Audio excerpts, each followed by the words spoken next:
Fala pessoal, tudo bem? Sou Bruno Lima, aqui analista de ações do BTG Pactual, começando mais um Radar da Semana. A gente vai falar desse movimento recente de valorização da Bolsa, dólar voltando para 5,70, temporada de resultados e recentes pesquisas de popularidade do governo e impacto sobre os mercados. Radar da Semana, começando agora.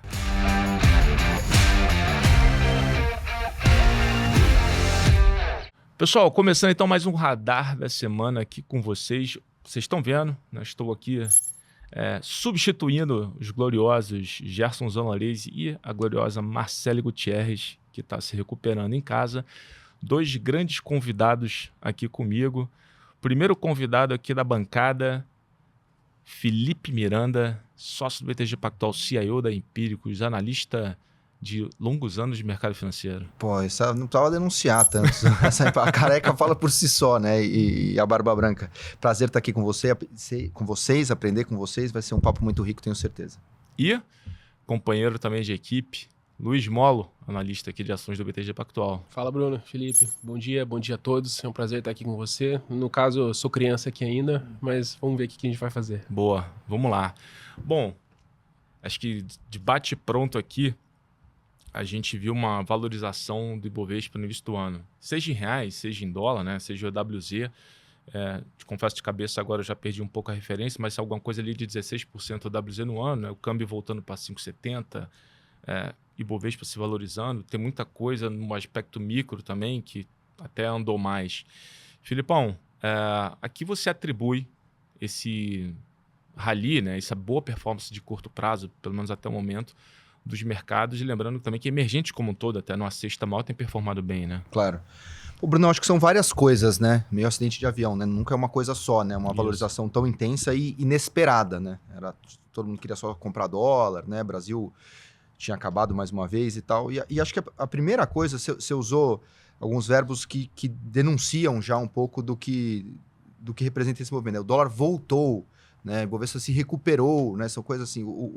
O ponto de partida importa, né? Acho que parte do movimento de janeiro e do começo de fevereiro decorre da tragédia que foi 2024, em particular dezembro, né? Quando a gente vive uma mini crise brasileira ali e os preços de fato vão para patamares bastante deprimidos, né? Seja na moeda, seja no juro, seja nas ações. Chegando no doméstico um pouco, porque tem um lado Brasil nessa história também. E além do exagero dos preços, eu acho que tem dois grandes blocos de mudança de fundamento aqui. Um primeiro que é a atividade brasileira, ela está desacelerando na margem. Uhum. Os dados são meio erráticos, né? Quando você está na inflexão, não é óbvio também que tudo vai na mesma direção. Você tem dados erráticos mesmo, mas está ficando meio claro que alguma desaceleração tem. O último dado do IPCA foi um dado positivo também. Então, a inflação começa, pelo menos não é que ela esteja comportada, ou ela esteja dentro da meta, está ruim o cenário, mas menos pior do que a gente imaginava alguns meses atrás. Inclusive, o banco aqui revisou para baixo, né? Talvez as expectativas desancoradas no Focus há várias e várias semanas. Tive um primeiro caso importante revisando para baixo. Achei bem sintomático esse movimento, né? Então, mas eu estou falando isso não só porque a inflação mais bem comportada é melhor, que a atividade está desacelerando, que é o que o Copom está tentando fazer, mas que tira aquele medo que a gente conviveu muito no final de 24, que é assim, dominância fiscal. Não, parece que o aperto monetário está fazendo o efeito que todo mundo esperava que ele fazia. Então não tem a dominância fiscal, né? Do ponto de vista prático, tá vendo que a âncora monetária ela existe. Então sai o risco do cenário de cauda, ou diminui pelo menos o risco do cenário de cauda, que nos assolou também, de forma muito preocupante. Então acho que isso é um fundamento que melhorou. E por fim, aí você antecipou na sua introdução, a questão das pesquisas eleitorais, que no entendimento do mercado, isso aqui não é uma discussão de quem é melhor, quem é pior, mas na leitura do mercado, a alternância do ciclo político levaria a uma condução melhor da trajetória da dívida brasileira e, portanto, isso deprimiu os prêmios de risco associados ao Brasil, mas acho que isso a gente pode falar um pouco com mais profundidade mais para frente. Qual é o risco que emerge dessa história, né? Falou assim, bom, é evidente que o Lula vai reagir a essa perda de popularidade, né? O cara não vai assistir, tá bom, A chance de eu perder está aumentando e eu vou ficar quieto. Né? O grande risco é você encaminhar para um populismo muito grande e aí a trajetória fiscal brasileira você ir para a dominância fiscal mesmo, no meio do caminho você explodir a história. Né? Isso é um risco? Certamente é um risco e a gente tem que acompanhar essa história dia a dia. Né? Gestão de recursos você faz todo dia. Agora, por que eu acho que esse risco, embora ele exista, ele é um risco que você pode deteriorar na margem, mas não explodir. E deteriorar na margem não é tanto um problema. Porque assim, tá bom, o Haddad não vai cumprir a meta fiscal. O superávit vai ser um déficit, no caso, de 0,3. E daí? Se você sabe que você vem para um super ciclo reformista no ano que vem, isso importa muito mais do que se você vai ter... É claro que não deveríamos ter um déficit de 0,3, não é isso. Não é uma boa notícia. Mas para preço de mercado, existe um elefante voando que é muito mais importante do que essa dor de dente que você está aí. O fluxo de caixa da perpetuidade ou dos anos mais à frente, eles têm muito mais peso quando você traz a valor presente do que o fluxo de caixa do primeiro ano. Exatamente. Ele consegue esgarçar demais? Bom, o Congresso, ninguém é bobo. Todo mundo está vendo para onde o Zeitgeist está indo. Né? E não é só no Brasil, é o Zeitgeist global. Tanto contra o incumbente quanto em favor da direita. Né? Com 24% de popularidade, a chance de reeleição é muito ruim. O juro vai subir ainda, vai bater no emprego ainda. Deveria piorar a popularidade dele, embora você possa até alegar que esses 24 estão muito baixos, está sujo pelo Pix. Tá bom, vamos ver que está com 27. Beleza, mas deveria ser difícil chegar nos tais dos 30. O Congresso marca uma linha no chão. Vários empresários pressionando para caminhar na direção correta, inclusive aliados históricos que são vocais, né? A famosa carta do Cacai aí, acho que está mostrando que mesmo aliados estão mostrando que o caminho não está muito correto. Então, assim, não é simples você chegar lá e querer explodir o negócio. Né? O próprio Haddad, e você tem técnicos do mercado do Ministério da Fazenda, são corretíssimos. O Marcos Pinto é um brilhante, assim, escola Joaquim Levy, acompanha tudo que é feito no CDE. O próprio Haddad tem tentado levar as coisas na direção correta. Então, eu acho difícil você conseguir explodir essa história. Existe um escrutínio da sociedade grande em relação a isso. E tudo que ele der populista, a economia já está acima do potencial. Então vai ser inflação e déficit de conta corrente. Vai comer a popularidade dele ainda mais. Só que o mundo macro, ele sempre conversa, em alguns momentos não, né? Uhum. Dá uma descolada para cá, para lá, mas tem o mundo micro, ele sempre, às vezes cola, às vezes mais menos, com o mundo macro. E aí, Molo, falando um pouco sobre essa questão do mundo micro, né? A gente está justamente agora, enfim, na temporada de resultado aqui no Brasil, enfim, saiu o resultado já dos principais bancos, setor financeiro acho que praticamente todo já divulgou, né? Então a gente teve o resultado também das empresas de siderurgia e mineração também, papel celulose, enfim. E agora a gente está pegando já o teu gancho, tua presença aqui, a gente está começando a temporada de resultado do mundo de consumo, varejo, construção civil também já tem algumas coisas aí na mesa que muita prévia, né? Sim. Muita prévia, que é o teu escopo aqui. E a gente viu justamente, né? Pegando um pacote aqui, e aí a gente vai fazendo um bate-bola, né? O que você acha do que você viu até agora? O que te chamou a atenção na temporada de resultado? Principalmente dos setores que você olha aqui com mais de perto. A temporada, até estava comentando com o Felipe aqui mais cedo, né? Ainda não acelerou, né? Ainda não engatou a segunda ali. Tem muita coisa para sair até metade de março. Mas a temporada, ela já mostra, de certa maneira, sinais esperados, é verdade, mas sinais de que os resultados têm sido bons já há vários trimestres. Aí, tanto os Estados Unidos quanto o Brasil, os resultados têm conseguido surpreender positivamente expectativas, tanto do consenso quanto do nosso time de research aqui. E esse quarto TRI de 24 não vai mostrar, ou pelo menos não deve mostrar uma mensagem muito diferente disso. Eu até estava fazendo uma análise qualitativa dos resultados, igual a gente costuma fazer no final da temporada. Praticamente metade dos resultados que saíram até agora vieram conforme as nossas expectativas, sem o validar agora se o resultado foi bom ou se foi ruim, mas sim se foi conforme a gente esperava. Isso, então, números ali. Exatamente. Metade vieram conforme a gente esperava, 20% melhor do que a gente esperava, e ali 15% com 20% também abaixo do que a gente esperava. Então, tem sido uma temporada que vem atendendo às expectativas. Essas expectativas, elas tendem a posso colocar assim, piorar daqui para frente versus esses últimos 12 meses, com essa Selic ainda em trajetória de alta, mas dá para a gente destacar algumas empresas que devem, né, já começaram a mostrar resultados melhores e tendem a se despontar e se destacar nesse ano de 2025. Por exemplo, um nome que a gente tem falado muito mais nesses últimos 2 meses do que nos últimos 12 meses, Suzano. Suzano conseguiu mostrar para o mercado um bom resultado, bons números. Cerrado já começa a fazer a diferença, aumentando o volume, reduzindo o custo da companhia.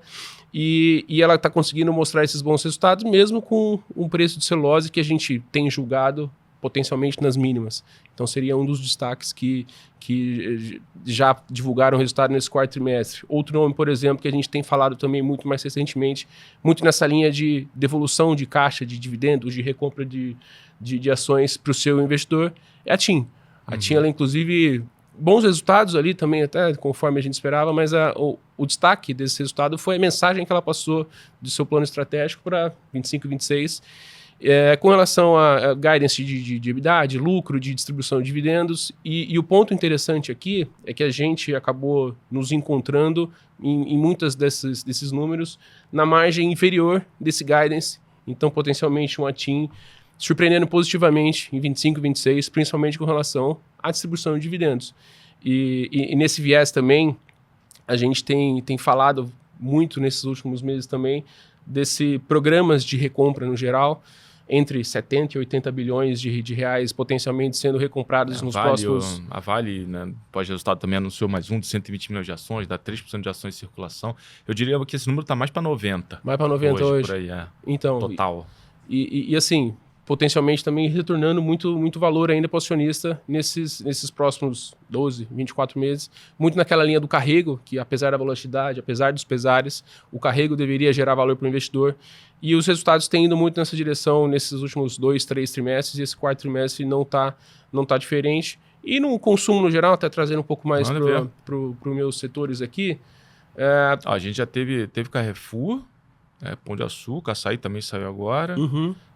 Renner tá para sair, né? Renner saiu hoje. Renner saiu já. Para frente, senhores, o que a gente precisa ficar atento? Olhando daqui, a gente já falou um monte de coisa, né? Porque onde a gente enxerga risco é basicamente o que você tem que ficar atento, né? Mas só para talvez a gente referendar aqui ao final do nosso bate-papo. Tem um super fator que é o Trump, principalmente em relação a tarifas, né? O que vai ser de fato essa história?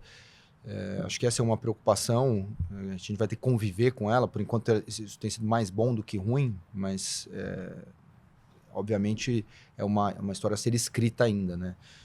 Esse é um super fator de risco. A própria questão de como, me parece que o trem em direção à pacificação ali de Rússia e Ucrânia, esse trem saiu da estação, a gente não sabe como é que ele vai parar, então porque pode gerar uma relação da União Europeia grande contra o Trump, né? Se você faz isso sem a participação da Ucrânia, sem conversar direito com a União Europeia, acho que essa é uma grande questão.